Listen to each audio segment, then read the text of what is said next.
है दोस्तों, ये कहानी एक ऐसी दुनिया की है जहाँ पे गवर्नमेंट ही हर किसी के लव मैरिज को अरेंज करती है। मूवी की शुरुआत में ओए जो कि अपनी फ्रेंड की शादी में पहुंची हुई थी। शादी के दौरान जब उसकी फ्रेंड फूलों का गुलदस्ता हवा में फेंकती है तो उसे एक लड़का कैच कर लेता है जिसका नाम यूटो था। यूटो ओए का बेस्ट फ्रेंड था, इसलिए वो फूलों की गुलदस्ता उसे दे देता है। यूटो और ओए एक दूसरे के बेस्ट फ्रेंड है। क्लास की सभी गर्ल्स यूटो को बहुत पसंद करती है, लेकिन यूटो की नजर हमेशा ओए पे रहता है क्योंकि उसके अंदर कहीं ना कहीं ओए के लिए फीलिंग्स है। इसलिए वो हमेशा ओए से मिलते रहता है, बट वो कभी भी अपने लव के बारे में इजहार नहीं करता। दरअसल बचपन में एक ड्रामा के नाटक के दौरान जब ओए एक्टिंग कर रही थी तभी गलती से वो यूटो को किस कर देती है और यूटो उसी वक्त से ओए को पसंद करने लगता है। शाम को ओए का बर्थडे था जहाँ पे उसके पेरेंट्स उसके बर्थडे को धूमधाम से मनाते हैं, बट ओए बहुत ज्यादा उदास थी क्योंकि उसके बर्थडे में यूटो नहीं आया था। लेकिन तभी यूटो उसे कॉल करके बाहर मिलने के लिए बुलाता है। यूटो ओए को एक गिफ्ट देते हुए कहता है कि वो उसके बर्थडे को कभी नहीं भूल सकता है और न ही कभी वो भूलेगा। थोड़ी देर बातें करने के बाद यूटो ओए को अपनी फीलिंग्स बता देता है और कहता है कि बचपन से ही वो ओए को बहुत ज्यादा पसंद करता है और वो उसे किस करने के लिए आगे बढ़ता है, लेकिन ओए उसे बीच में ही रोक देती है जिसके कारण यूटो बहुत डिसअपॉइंट हो जाता है। तभी यहीं पे एक लड़के का एंट्री होता है जिसका नाम केंटो था। केंटो ओए को बताता है कि गवर्नमेंट की तरफ से उसे ओए को टेस्टिंग करने के लिए फिक्स किया गया है। यह सुनकर यूटो उन दोनों को अकेले छोड़ के वहाँ से चला जाता है। तब ओए और यूटो एक दूसरे से बातें करते हैं। नेक्स्ट मॉर्निंग कांता ओए को अपनी फैमिली मेंबर्स के बारे में बताता है और तब ओए को पता चलता है कि कांता के डैड एक बहुत ही बड़े सर्जन है जो कि बहुत बड़े हॉस्पिटल में काम करते हैं। ओए जब भी कांता से बातें करती तो कांता बिल्कुल भी नहीं मुस्कुराता था, लेकिन ओए इससे बिल्कुल भी मायूस नहीं होती थी और वो कांता को इम्प्रेस करने की बहुत कोशिश करती है। लेकिन कहीं से भी कांता बिल्कुल भी नहीं हंसता है और वो उसकी तरफ सिर्फ और सिर्फ एक आदमी की तरह रिएक्ट करता है। कुछ दिन बाद ओए बिना बताए कांता से मिलने के लिए घर पे पहुंच जाती है। उसकी मुलाकात कांता के मॉम डैड से होती है, बट कांता यहाँ पर आकर अपने डैड के ऊपर चिल्लाने लगता है क्योंकि कांता कभी भी अपने डैड को बिल्कुल ही पसंद नहीं करता है और इसलिए वो ओए को लेकर वहाँ से बाहर चला जाता है। ओए कांता की फैमिली मैटर में नहीं पड़ना चाहती थी, इसलिए वो उससे कोई भी सवाल नहीं पूछती है, बट ओए कांता से कहती है कि मैं जब से तुमसे मिली हूँ तो मुझे सिर्फ और सिर्फ यही लगता है कि तुम मुझसे दूर भागती हो क्योंकि तुम कभी भी मेरी बातों को सुन के नहीं मुस्कुराते हो। कांता को यह बातें काफी डिसअपॉइंट कर देता है, इसलिए वो ओए को जाके किस कर देता है और वो उससे कहता है कि मुझे मुस्कुराना बिल्कुल भी पसंद नहीं है, इसलिए तुम बिल्कुल भी मुझसे डिसअपॉइंट नहीं हो। नेक्स्ट मॉर्निंग ओए केंटो को इस सभी घटना के बारे में बताती है और कहती है कि मुझे नहीं पता था कि उसे हंसना नहीं पसंद है। तभी यहाँ पे गवर्नमेंट का एक आदमी आता है और वो ओए को न्यू पार्टनर के बारे में पूछता है।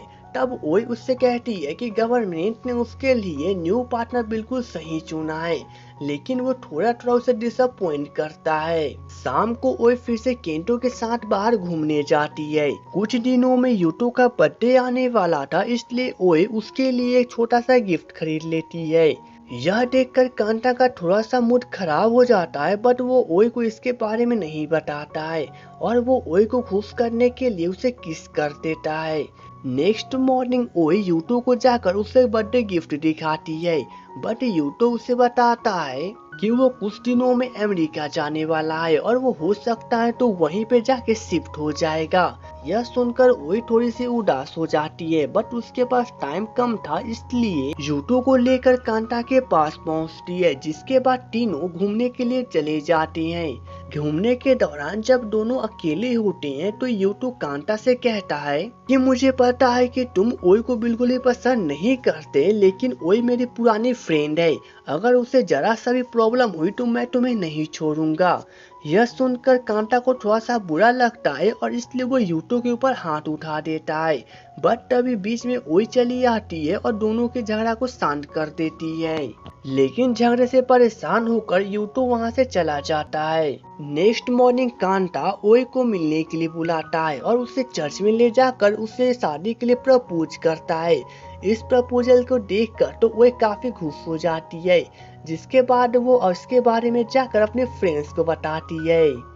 लेकिन कुछ दिनों से यूटो ओई से मिलने के लिए नहीं आ रहा था, इसलिए ओई यूटो से मिलने के लिए उसके डैड के ऑफिस पहुंच जाती है।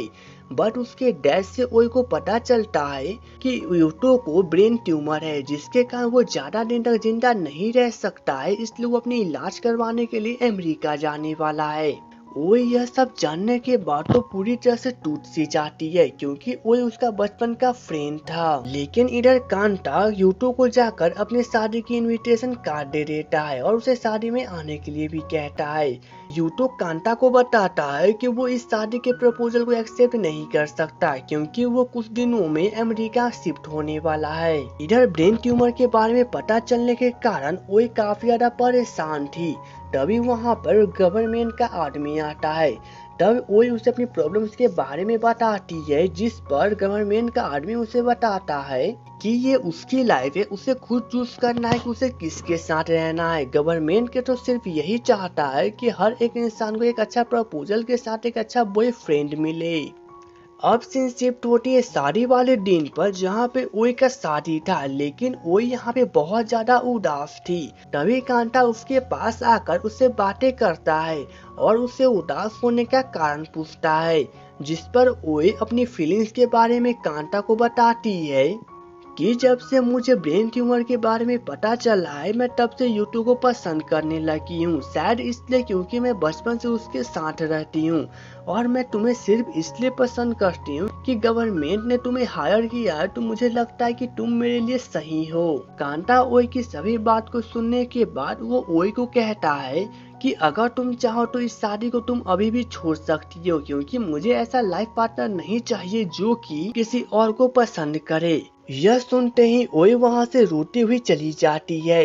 इधर यूटो एयरपोर्ट पे पहुंचा हुआ था, बट वो अंदर ही अंदर पूरी तरह से गुमसुम था। यूटो फ्लाइट पकड़ने के लिए जब बैठा हुआ था, तभी ओई चली आती है एंड आफ्टर दैट कि उसे सब कुछ बताकर उसे किस कर देती है और कहती है कि जब तक उसका ब्रेन ट्यूमर का इलाज नहीं होगा वो तब तक उसके साथ रहेगी। जिसके बाद यूटो ओई को गले लगा लेता है और इसी के साथ इस मूवी की एंडिंग हो जाती है। तो हे दोस्तों, अगर आपको मेरा एक्सप्लेनेशन अच्छा लगा हो तो प्लीज वीडियो को लाइक और चैनल को सब्सक्राइब कर ले। तो चलिए दोस्तों, मिलेंगे नेक्स्ट वीडियो में, तब तक के लिए goodbye and take care.